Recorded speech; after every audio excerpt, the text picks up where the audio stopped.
আমাদের জন্য বাঁচার পথকে খুবই সহজ করে দিয়েছেন। আপনারা সবসময় পরিবেশটাকে বিশৃঙ্খল করছেন কেন? আশ্চর্য। ভলেন্টিয়ারের মাথায় কি কোনো কিছু নাই? আপনারা আয়োজন করতে পারবেন না তো আয়োজন করলেন কেন অনুষ্ঠান? আমরা হাদিসের অনুবাদ করছি, এক হাদিসের অনুবাদ করতে কয়বার থামি? বারবার একবার পিছনে কথা বলেন, একবার স্টেজে কথা বলেন, একবার সাইডে কথা বলেন। মজলিসের কোনো আদব কায়দাই নাই আপনাদের কাছে।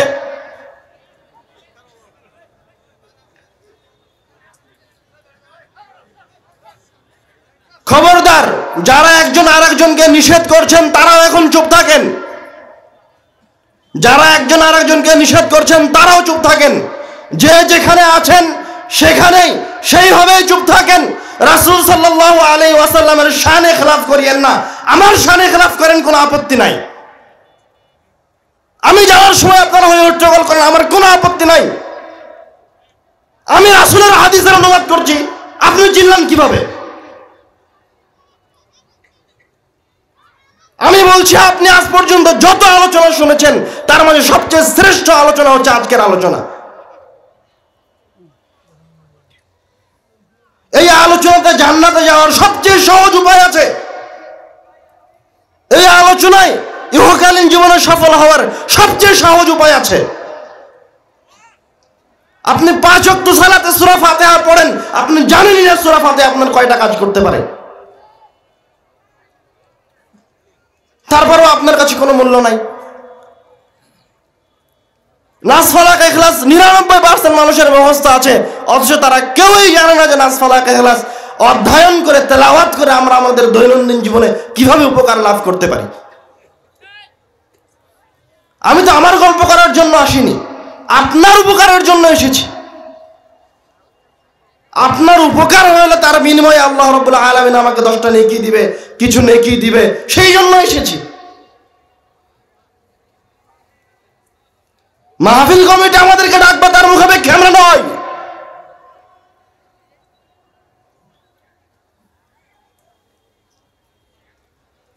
আমরা বলছিলাম আল্লাহ রাব্বুল আলামিন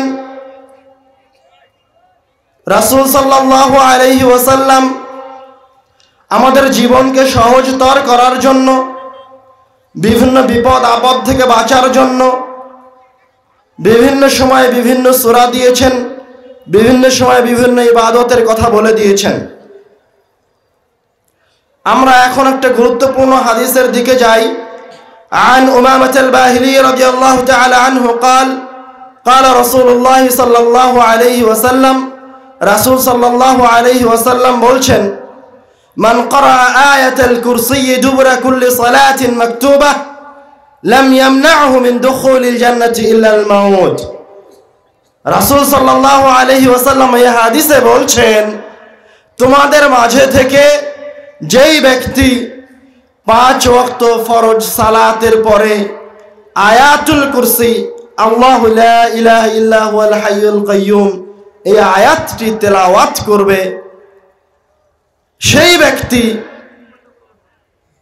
মরা মাত্রই জান্নাতে প্রবেশ করবে।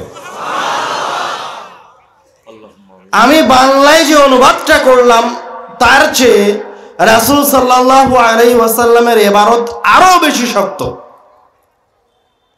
রাসূল বলছেন লাম ইয়ামনাহু মিন দুখুলিল জান্নাতি ইল্লা আল মাউত, যে 5 ওয়াক্ত সালাতের পরে আয়াতুল কুরসি তেলাওয়াত করেছে ও এখনো জান্নাতে ঢোকেনি। কেন?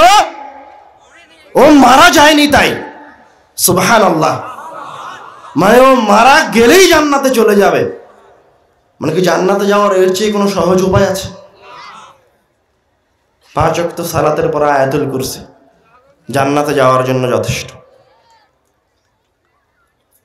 রাসূল সাল্লাল্লাহু আলাইহি ওয়াসাল্লামকে একজন ব্যক্তি, একজন সাহাবী এসে বলছে, ইয়া রাসূলুল্লাহ ইন্নী উহিব্বু হাযিহি সূরা কুল হুয়াল্লাহু আহাদ। হে আল্লাহর রাসূল, আমি কুল হুয়াল্লাহু আহাদ এই সূরাটি প্রচণ্ড ভালোবাসি, সবসময় সদা সর্বদা এই সূরাটি তেলাওয়াত করতে আমার খুব ভালো লাগে। তখন রাসূল সাল্লাল্লাহু আলাইহি ওয়াসাল্লাম এই সাহাবীর উত্তর দিচ্ছে কিভাবে, দেখেন কত চমৎকার উত্তর। রাসূল সাল্লাল্লাহু আলাইহি ওয়াসাল্লাম বলছেন, ইন্না হুব্বাকা ইয়াহা আদখালাকাল জান্নাহ। কুল হুয়াল্লাহু আহাদ সূরার প্রতি ভালোবাসা, এই সূরা বেশি বেশি তেলাওয়াত করা তোমাকে জান্নাতে নিয়ে চলে যাবে।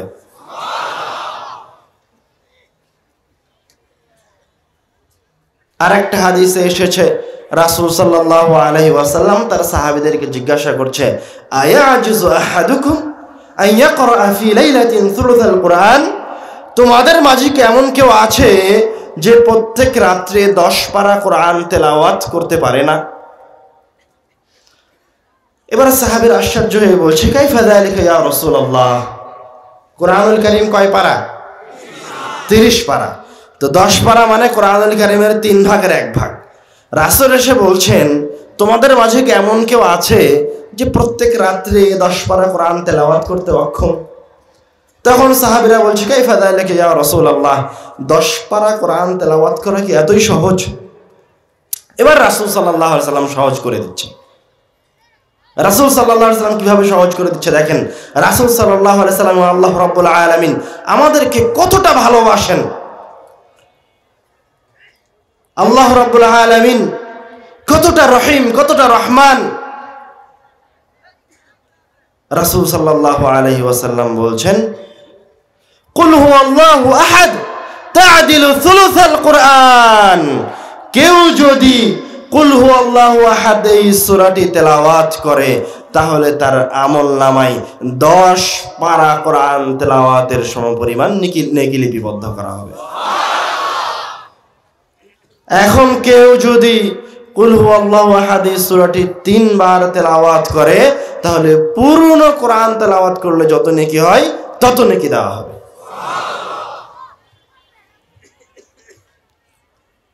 عن عقبة بن عامر رضي الله تعالى عنه قال بينما أنا أسير مع رسول الله صلى الله عليه وسلم بين الجحفة والأبواء। উকবা রাদিয়াল্লাহু তাআলা আনহু বলছে, আমি রাসূল সাল্লাল্লাহু আলাইহি ওয়াসাল্লামের সাথে সফরে বের হয়ে জুহফা এবং আবওয়া নামক 2টি জায়গার মাঝামাঝিতে পৌঁছেছি। এমত অবস্থায় প্রচন্ড ঝড় শুরু হলো এবং চতুর্দিকে অন্ধকার হয়ে গেল, ভয়ঙ্কর পরিবেশ সৃষ্টি হলো। فجعل رسول الله صلى الله عليه وسلم يتعوذ بأعوذ برب الفلق وأعوذ برب الناس। এই রকম ভয়ঙ্কর কঠিন পরিস্থিতি থেকে মুক্তি পাওয়ার জন্য রাসূল সাল্লাল্লাহু আলাইহি ওয়াসাল্লাম আল্লাহ রাব্বুল আলামিনের দরবারে কুল আউযু বিরাব্বিল ফালাক আর কুল আউযু বিরাব্বিন নাস এই 2টি সূরা পড়ে আকুতি মিনতি করতে লাগলেন। আল্লাহ রাব্বুল আলামিনের কাছে বিপদ থেকে পরিত্রাণ চাইতে লাগলেন এই 2টি সূরা তেলাওয়াত করে। এবং তার সফর সঙ্গী উকবাকে বলছেন, ইয়া উকবা তাআওয়াজ বিহিমা, হে উকবা তুমিও এই 2টি সূরা তেলাওয়াত করো। ফামা তাআওয়াযা মুতাআওযিযুন বিমিসলিহিমা, কেননা বিপদ থেকে বাঁচার জন্য এই 2টি দোয়ার মতো, এই 2টি সূরার মতো অন্য কোন সূরা, অন্য কোন দোয়া নাই। সুবহানাল্লাহ। তাহলে আপনি যখন বিপদে পড়বেন তখন কি করবেন? সূরা ফালাক আর সূরা নাস পড়বেন। কোন সূরার প্রতি ভালোবাসা আপনাকে জান্নাতে নিয়ে যাবে? কুল হুয়াল্লাহু আহাদ সূরার প্রতি ভালোবাসা জান্নাতে নিয়ে যাবে। কোন সূরা একবার তেলাওয়াত করলে 10 পারা তেলাওয়াতের সমান নেকি হয়? সূরা ইখলাস। মাশাআল্লাহ। এখন আরেকটা হাদিসে আসেন, রাসূল সাল্লাল্লাহু আলাইহি ওয়াসাল্লাম বলছেন, মান ক্বারা সূরাতাল কাহফ ফি ইয়াউমিল জুমআহ আদাআ লাহু নূরুন মা বাইনাল জুমআতাইন। যেই ব্যক্তি জুমার দিনে, শুক্রবারে সূরা কাহফ তেলাওয়াত করবে, আদাআ লাহু নূরুন মা বাইনাল জুমআতাইন, তার জন্য যেই জুমায় তেলাওয়াত করলো সূরা কাহফ, ওই জুমা থেকে নিয়ে শুরু করে পরের জুমা আসা পর্যন্ত তার ঈমানের মাঝে, তার ঈমানে একটি নূর প্রদান করা হবে, যার ফলে তার ঈমানটি জ্বলজ্বল করতে থাকবে। এখন যদি কোনো মুমিন বান্দা মনে করে যে তার মৃত্যুটা ঈমানের উপরে হোক, তার ঈমানটা শক্তিশালী অবস্থায় থাক, তাহলে সে কি করবে? কি করবে? প্রত্যেক জুমায় সূরা কাহফ তেলাওয়াত করবে। আরেক হাদিসে আসছে রাসূল সাল্লাল্লাহু আলাইহি ওয়াসাল্লাম বলছেন, মান হাফিযা 10 আয়াতিন মিন আউয়ালি সূরাতিল কাহফ উসিমা মিনাদ দাজ্জাল, যেই ব্যক্তি সূরা কাহফের প্রথম 10 আয়াত মুখস্থ করবে, আল্লাহ রাব্বুল আলামিন তাকে দাজ্জালের ফিতনা থেকে পরিত্রাণ দান করলেন। সুবহানাল্লাহ। এইভাবে আল্লাহ রাব্বুল আলামিন রাসূল সাল্লাল্লাহু আলাইহি ওয়াসাল্লাম বিভিন্ন জায়গায়, বিভিন্ন আয়াতে, বিভিন্ন হাদিসে কুরআনুল কারীমের অসংখ্য মর্যাদার কথা বলেছেন। রাসূল সাল্লাল্লাহু আলাইহি ওয়াসাল্লাম বলছেন, আল কুরআনু হুজ্জাতুন লাকা আও আলাইকা, কোরআন তেলাওয়াত করে দুনিয়াবী জীবনের সকল সমস্যা সমাধান করে নেওয়া সম্ভব। অনেক হাদিস বাকি থেকে গেল, আমরা বললাম না। আমাদের আলোচনার শেষের হাদিসের দিকে এসে আমরা বলছি যে রাসূল সাল্লাল্লাহু আলাইহি ওয়াসাল্লাম আমাদেরকে কোরআন শিক্ষাকে বাধ্য করে দিচ্ছেন। কি বলছেন? আল কুরআনু হুজ্জাতুন লাকা আও আলাইকা, কোরআনুল কারীম কিয়ামতের দিনে হয় আপনার পক্ষে সাক্ষী দিবে, নয়তো আপনার বিপক্ষে সাক্ষী দিবে। যে ব্যক্তি দুনিয়াতে কোরআন তেলাওয়াত করেনি, কোরআন পড়েনি, কিয়ামতের দিন কোরআনুল কারীম তার বিপক্ষে দাঁড়িয়ে যাবে। আর যে কোরআন তেলাওয়াত করেছে, কিয়ামতের দিন কোরআনুল কারীম তার পক্ষে দাঁড়িয়ে যাবে, তার জন্য শাফাআত করবে।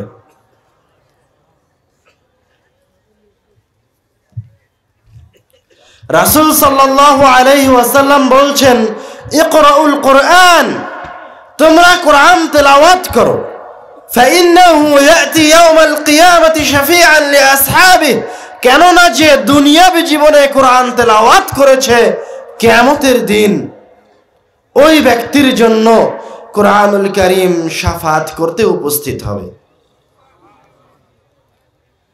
ইকরাউজ যাহরাওয়াইন, তোমরা কোরআনুল কারীমের উজ্জ্বল শক্তিশালী দুইটি সূরাকে তেলাওয়াত করো, আল বাকারা ওয়া সূরা আলে ইমরান। উজ্জ্বল দুইটি সূরা কি? সূরা বাকারা, সূরা আলে ইমরান। কেন? فإنهما تأتيان يوم القيامة كأنهما غمامتان أو غيايتان أو كأنهما فرقان من طير صواف, কেননা কিয়ামতের দিন যারা দুনিয়াবী জীবনে সূরা বাকারা আর সূরা আলে ইমরান তেলাওয়াত করেছে, তাদের জন্য সূরা বাকারা আলে ইমরান আকৃতি ধারণ করে সরাসরি মহান রব্বুল আলামিনের সামনে এসে উপস্থিত হবে। তুহাজ্জানি আন আসহাবিহিমা, উপস্থিত হয়ে কি করবে? যেই ব্যক্তি দুনিয়াতে সূরা বাকারা আর আলে ইমরান পড়েছিল, ও যখন বিপদে পড়ে যাবে, ওর যখন পাপের পাল্লা ভারী হয়ে গেছে, ওর বাঁচার উপায় বন্ধ হয়ে গেছে, তখন এই দুইটি সূরা ওকালতি করার জন্য চলে আসবে। মুহাম্মদ সাল্লাল্লাহু আলাইহি ওয়াসাল্লাম নবীগণ রাসূলগণের সর্দার। যত কিছু সৃষ্টি করা হয়েছে এই দুনিয়াতে, আসমান এবং জমিনে যত কিছু মহান রব্বুল আলামিন সৃষ্টি করেছেন, তার মাঝে সবচেয়ে সম্মানিত, সবচেয়ে শ্রেষ্ঠ হচ্ছে মুহাম্মদ সাল্লাল্লাহু আলাইহি ওয়াসাল্লাম। উনি যখন শাফাআত করতে আসবেন, তখন শাফাআত করতে আসার জন্য আগে আল্লাহ রাব্বুল আলামিনের পায়ে সিজদায় লুটিয়ে পড়তে হবে। একবার নয়, দুইবার নয়, লুটিয়ে পড়বেন, ছোট হয়ে আকুতি মিনতি করবেন, ভিক্ষা চাইবেন। আর সূরা বাকারা, আল ইমরান এর চাইতে কয়েক গুণ, কোটি কোটি গুণ বেশি শক্তিশালী। তুহাজ্জানি আন আসহাবিহিমা, এগুলি হচ্ছে আল্লাহ রাব্বুল আলামিনের কথা, বাণী। আল্লাহ রাব্বুল আলামিনের কাছে পারমিশন নিবে না, সরাসরি মহান রাব্বুল আলামিনের মুখের সামনে দাঁড়িয়ে যাবে। দাঁড়িয়ে যে তুহাজ্জানি আন আসহাবিহিমা, মহান রব্বুল আলামিনের সাথে বাদানুবাদ শুরু করে দিবে, তর্ক বিতর্ক শুরু করে দিবে। হে আল্লাহ, অমুক ব্যক্তি আমাকে দুনিয়াতে তেলাওয়াত করেছে, তুমি ওকে জাহান্নামে দিতে পারো না। এইভাবে সূরা বাকারা, আল ইমরান ওই ব্যক্তিকে জান্নাতে নিয়ে যাবে। বুঝতে পারলেন কি সূরা বাকারা, আল ইমরান কত শক্তিশালী? তারপরে রাসূল সাল্লাল্লাহু আলাইহি ওয়াসাল্লাম বলছেন, ইকরাউ সূরাতাল বাকারা, যদি কিছুই না পারো তো অন্তত সূরা বাকারা তেলাওয়াত করো। ফাইন্না আখযাহা বারাকা, সূরা বাকারা যে তেলাওয়াত করতে পারলো, সে মহান রব্বুল সূরা বাকারা তেলাওয়াত করতে পারলো না, সে হচ্ছে হতভাগা, বঞ্চিত। ওয়ালা তাস্তাতিউহুমাল বাতালা, এবার রাসূল সাল্লাল্লাহু আলাইহি ওয়াসাল্লাম বলে দিচ্ছেন, এত এত শক্তিশালী ফজিলত থাকার পরেও এক শ্রেণীর মানুষ সূরা বাকারা আর সূরা আল ইমরান তেলাওয়াত করতে পারবে না, বঞ্চিত হবে। এখানে হাজার হাজার মানুষ উপস্থিত হয়েছে, এই হাদিস শ্রবণ করেছে, কিন্তু এই মজলিস থেকে বের হতে হতে বাদাম আর মিষ্টি আর চকলেট কিনতে কিনতে অর্ধেক মানুষ এই কথাই ভুলে যাবে যে কোন দুইটি সূরা কিয়ামতের দিন উপস্থিত হবে। তারপরে যখন বাড়িতে গিয়ে ঢুকবে, তখন সূরা বাকারা, সূরা আল ইমরান, সূরা নাস, ফালাক, সূরা ফাতিহা, কোন সূরার কি ফজিলত বলেছিলাম একটাও মনে থাকবে না।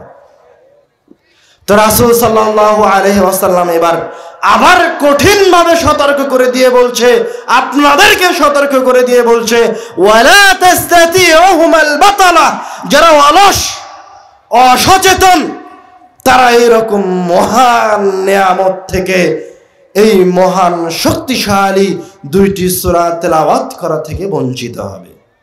তো কেউ যদি এই দুইটি সূরা তেলাওয়াত করতে চায়, তোমাকে মনোযোগী হতে হবে, সতর্ক থাকতে হবে।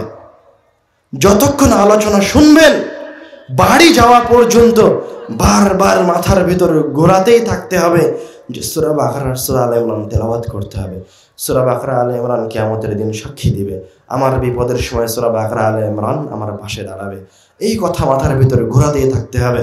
এবং সবার আগে আপনাকে যেই কাজ করতে হবে, বাড়িতে গিয়ে হয় এই কথা বউকে, বেটিকে, সন্তানকে শোনাতে হবে, অথবা লেখাপড়া জানা যে মানুষ সে তার খাতায় লিখে রাখবে, তাছাড়া মনে রাখতে পারবে না। এই হাদিসকে আমি আজকে নতুন রচনা করেছি। 1400 বছর আগে, 1450 বছর আগে মুহাম্মদ সাল্লাল্লাহু আলাইহি ওয়াসাল্লাম বলে গেছে। তার মানে কি আমার আগে কেউ বলেনি? শত শত বিদ্বানগণ বলে গেছে। শায়খ আব্দুর রাজ্জাক বিন ইউসুফ 32 বছর ধরে বলছে, তারপরেও আপনাদের জানা নাই, ভুলে গেছেন। কখনো শুনেছিলেন কিন্তু মনে রাখতে পারেননি। শয়তান আপনাদেরকে মনে রাখতে দিবে না।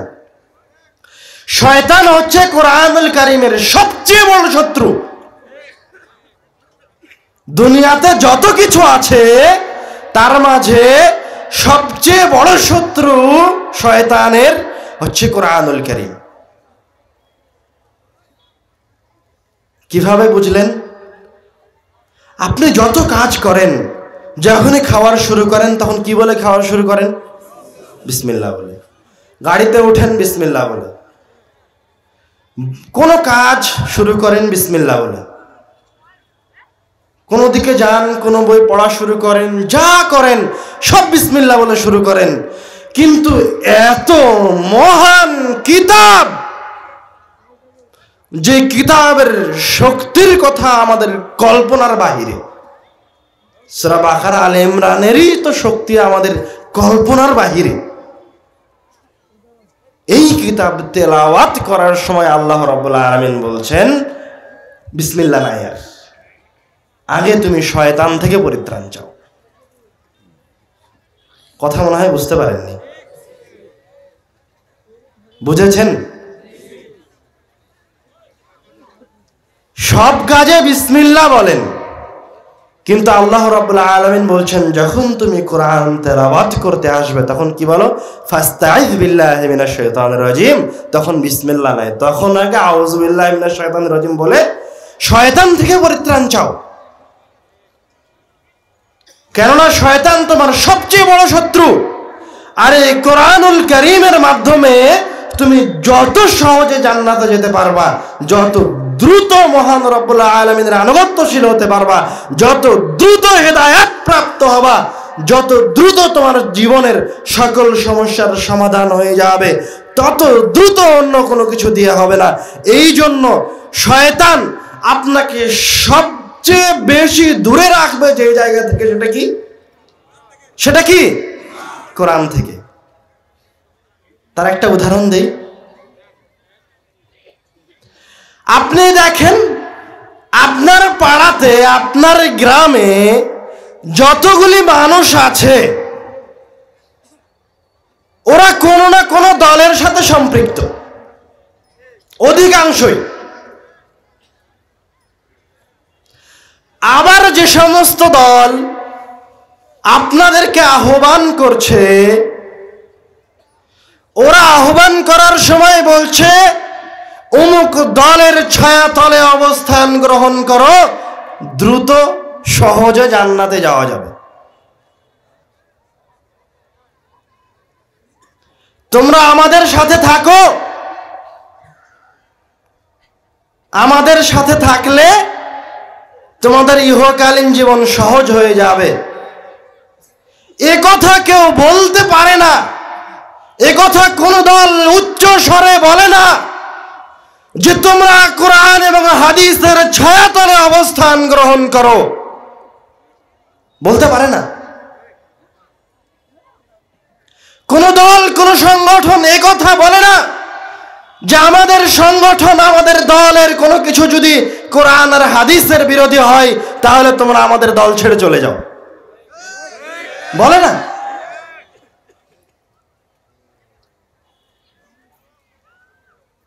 কেউ আপনাদেরকে দ্রুত কোরআনুল কারীমের দিকে নিয়ে আসে না। রাসূল বলছেন কোরআনুল কারীমের একটা অক্ষর পাঠ করলে, একটা অক্ষর তেলাওয়াত করলে 10 নেকি হয়।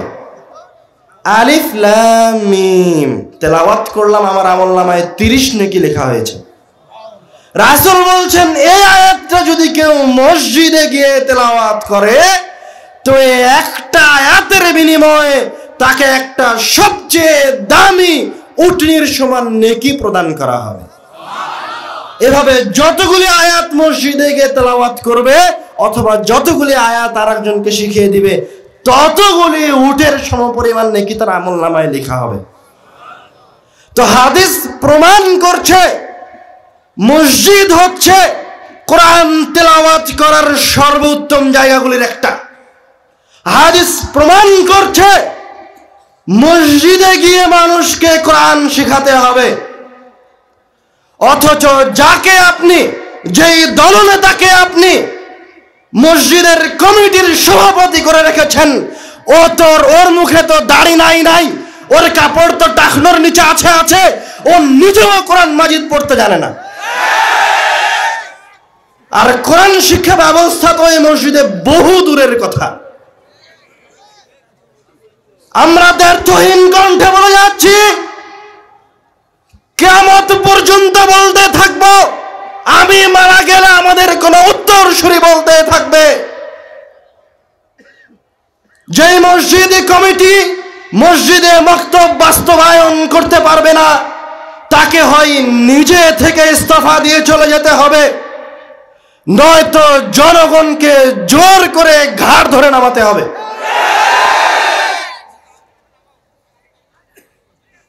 অবশ্যই মসজিদে কোরআনুল কারীমের শিক্ষা ব্যবস্থা থাকতে হবে। আমরা এই কথা কি জন্য বলছিলাম? আমরা এই কথা এই জন্য বলছিলাম যে আপনার সবচেয়ে বড় শত্রু হচ্ছে শয়তান। মসজিদ থেকে কোরআন শিক্ষা চলে গেছে, দল সংগঠনগুলি কোরআনের কথা বলা, হাদিসের কথা বলা ছেড়ে দিয়েছে। দল সংগঠনগুলিতে অন্তর্ভুক্ত হওয়ার জন্য এখন আগে গঠনতন্ত্র মুখস্থ করা লাগে। আমি বলে যাচ্ছি, কোরআন শিখানোর আগে যে ব্যক্তি কোরআন পড়তে জানে না, তাকে যদি কোনো গঠনতন্ত্র, কোনো সংগঠনের মূলনীতি মুখস্থ করতে বাধ্য করা হয়, তাহলে তার জন্য ওই মূলনীতি মুখস্থ করা হারাম।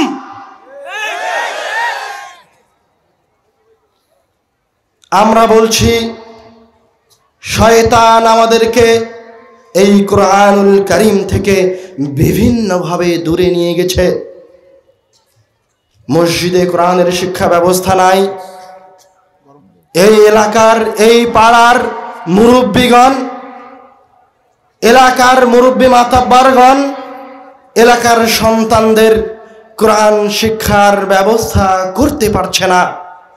এগুলি সব শয়তানের কারসাজি, যেগুলি আমাদের কখনো কখনো আমাদের অবগতির বাহির দিয়ে হয়ে গেছে, আমরা বুঝতেই পারিনি। কেননা আপনি যত দূরে থাকবেন কোরআন থেকে, শয়তান তত বেশি সফল। শত শত বছর চেষ্টা করে ঈসা আলাইহিস সালাতু ওয়াস সালামের পরে শত শত বছর চেষ্টা করে শয়তান যে জাহিলিয়াতের যুগের রচনা করেছিল, কোরআনুল কারীম এসে কয়েক মাস, কয়েক বছরের মাঝে সব ফিতনার দরজাগুলি, জাহিলিয়াতের দরজাগুলি চূর্ণ বিচূর্ণ করে দিয়েছে। তো আপনি যদি মনে করেন আবারও আমাদের জীবনের স্বর্ণিল যুগগুলি ফিরে আসুক, তাহলে আবার আপনাকে কোরআনের কাছে ফিরে আসতে হবে, কোরআনের শিক্ষা ব্যবস্থা চালু করতে হবে। আল্লাহ রাব্বুল আলামিন আর রাসূল সাল্লাল্লাহু আলাইহি ওয়াসাল্লাম শত শত আয়াতে, শত শত হাদিসে এই কথা বারবার বলছেন যে তোমরা কোরআন তেলাওয়াত করো। বারবার, লক্ষবার, হাজারবার বলে রেখেছেন যে কোরআন তেলাওয়াতের মাধ্যমে, কোরআন তাদাব্বুরের মাধ্যমে, কোরআনকে অন্তরঙ্গ করার মাধ্যমে আল্লাহ রাব্বুল আলামিন আপনাদের উপর সকল রহমত, সকল বরকতের দরজাগুলিকে উন্মুক্ত করে দিবেন। আপনি গরিব হয়ে থাকবেন না, মিসকিন হয়ে থাকবেন না। তখন আপনি এখন গরিব, ফকির, হতদরিদ্র, মিসকিন হয়ে আছেন কেন? কোরআন পড়েন না তাই। যেই বাড়ির যেই সন্তান কোরআন তেলাওয়াত করতে জানে না, সে হচ্ছে ওই ফ্যামিলির জন্য বোঝা। যেই এলাকার, যেই দেশের যেই সন্তানগুলি মুমিন মুসলমান হওয়ার পরেও কোরআন তেলাওয়াত করতে জানে না, কোরআনের শিক্ষাকে গ্রহণ করেনি, ওরা হচ্ছে এই উম্মতের জন্য বোঝা, কীট পতঙ্গ, খড়কুটো। ওদের কারণে রহমত অবতীর্ণ হয় না। আমরা আমাদের আলোচনার শেষে এসে আবারও বলছি, কোরআনুল কারীম ব্যতীত, কোরআনুল কারীমকে বাদ দিয়ে যদি কেউ মুক্তির উপায় খুঁজে, তো কোনোদিন মুক্তির উপায় খুঁজে পাবে না। এই জন্য বাধ্যতামূলকভাবে প্রত্যেক ব্যক্তিকে, প্রত্যেক মুমিন মুসলমানকে, প্রত্যেক সন্তানকে, সে প্রত্যেক বয়োবৃদ্ধ বয়স্ক ব্যক্তিকে কোরআনুল কারীম শিখতে হবে, শিখার দিকে এগিয়ে আসতে হবে। কোরআনুল কারীম শিখলে কোরআনুল কারীম ইহকালে উপকার দিবে, পরকালেও আপনার জন্য শাফাআত করতে আসবে। না শিখলে ইহকালীন জীবনেও ক্ষতিগ্রস্ত হবেন, পরকালীন জীবনেও ক্ষতিগ্রস্ত হবেন। আল্লাহ রাব্বুল আলামিন আমাদেরকে কোরআনুল কারীম শিখার এবং কোরআনুল কারীমের বর্ণনা অনুযায়ী জীবনকে পরিচালনা করার তৌফিক দান করুন। আল্লাহুম্মা আমিন। আমাদের মাঝে যারা কোরআন শিখতে জানে না, আল্লাহ রাব্বুল আলামিন যারা কোরআনুল কারীম পড়তে জানে না, তাদেরকে যেন কোরআন শিখার তৌফিক দান করে। আল্লাহুম্মা আমিন। কোরআনুল কারীমকে যেন আমাদের ইহকালীন এবং পরকালীন জীবনের জন্য কল্যাণময় করে দেয়, আমরা যেন এটাকে কল্যাণময় হিসেবে গ্রহণ করতে পারি। আল্লাহ রাব্বুল আলামিন আমাদেরকে এই তৌফিক দান করুন। আল্লাহুম্মা আমিন। ওয়া আখিরু দাওয়ানা আলহামদুলিল্লাহি রাব্বিল আলামিন। আসসালামু আলাইকুম।